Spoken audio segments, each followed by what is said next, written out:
This is one of my favorite patches. It builds on a patch I posted earlier this week. You can get a ton of excellent sounds from this patch, but warning, it's incredibly easy to get lost for hours with this one.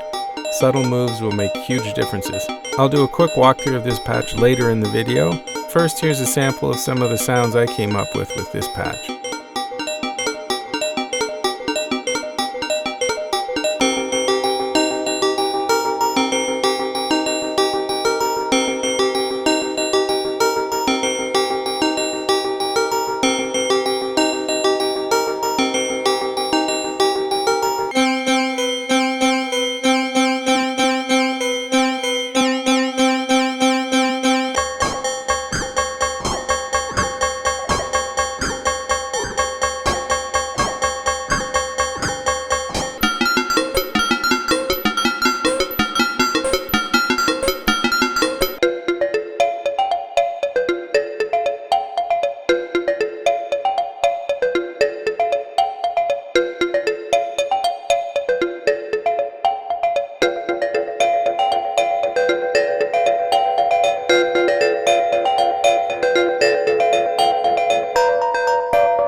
Okay, we'll start by patching oscillator 2 wave out into linear FM input on oscillator 1 and do the same with oscillators 3 and 4. And next I'm taking the output of an attenuator and patching it into the pulse width modulation input on oscillator 2. This will obviously allow us to change the pulse width of our modulation oscillator, and I'll do the same with oscillator 4.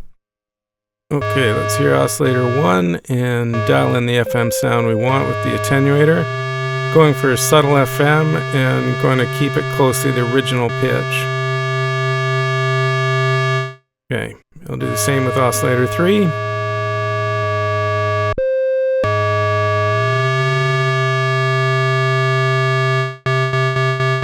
Okay, that's good. Now if I switch to two-voice mode, you could play duophonic FM pads if you wanted.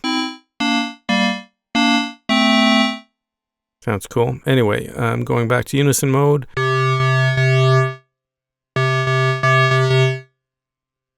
Okay, now we got to do some global settings changes. So, local ARP control off, which is C#2, F#1, and C0. And we're going to turn local keyboard control off, which is C#2 and D#1 and C0. And lastly, we'll do square LFO polarity. We'll change that to unipolar. That's D#1 and C0.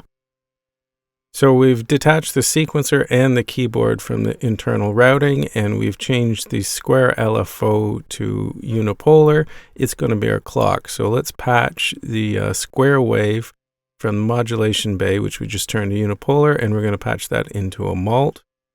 From the back of the matriarch, we're going to get the ARP clock input, and we're going to plug that into the mult. So the arpeggiator sequencer is now being clocked by the LFO. Right knob of the ARP will now play divisions of the LFO. Next, we're going to patch a cable from the mult to the trigger input on the amp EG. This will be the gate for our second voice. You can hear a little bit of clicking. If we turn on oscillator, you can hear it. Yeah, so that's working. Okay, now we're going to patch the CV out of the arpeggiator into a mult, and from there we're going to patch into the pitch input on oscillator 1. So oscillator 1 and 2 are now getting pitch CV from the ARP, but arpeggiator has to be playing for us to hear that, so we won't hear that. All right, so now we're going to patch another cable from the ARP CV mult to the CV in on the third attenuator over here. The attenuator is going to act as a pitch offset for the second voice, oscillator 3. Now we'll patch out of the attenuator into the pitch input on oscillator 3. So it will now track the pitch, and so will oscillator 4. And we're going to grab another cable and go out of wave out into VCF2 in. Now we hear our voice, and we can hear that our attenuator is controlling the pitch of oscillator 3. Going to grab another cable, turn that down a bit first, and I'm going to patch oscillator 1 wave out into VCF1, and we have stereo sound. Both oscillators are playing. Okay, there's our offset. I'll just put it back in tune for now.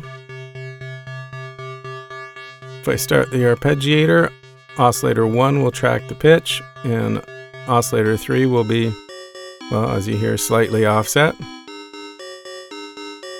So I'll try to find a harmony I like now.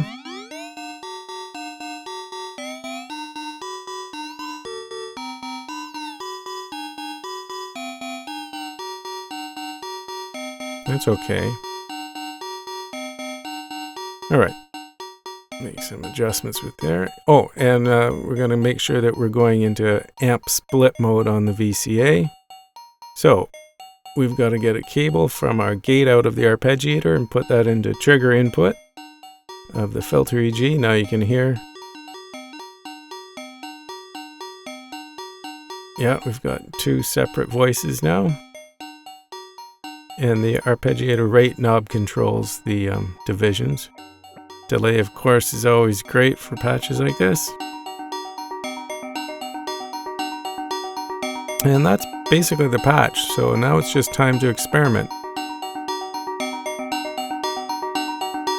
If you crank the attenuator here, we can move oscillator 3 out of audible range and we can get some pretty interesting sounds. That's pretty cool. Nice, yeah, we're getting kind of bass line and hi-hats from oscillator 3. Let's experiment with oscillator 1 now.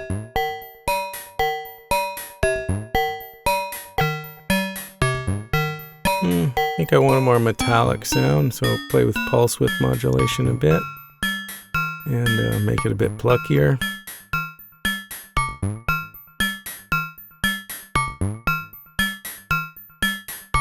Okay, I'm going to grab this inline attenuator here, and I'm going to go out the amp envelope generators envelope out, and just pick places to experiment. Well, maybe we'll start with the filter here.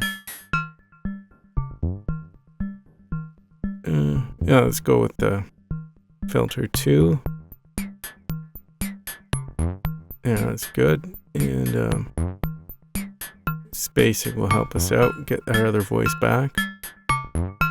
Take another one of these inline attenuators, go out the other amp envelope generator, and go into Pulse Width Modulation, oscillator 1. That might be a bit much.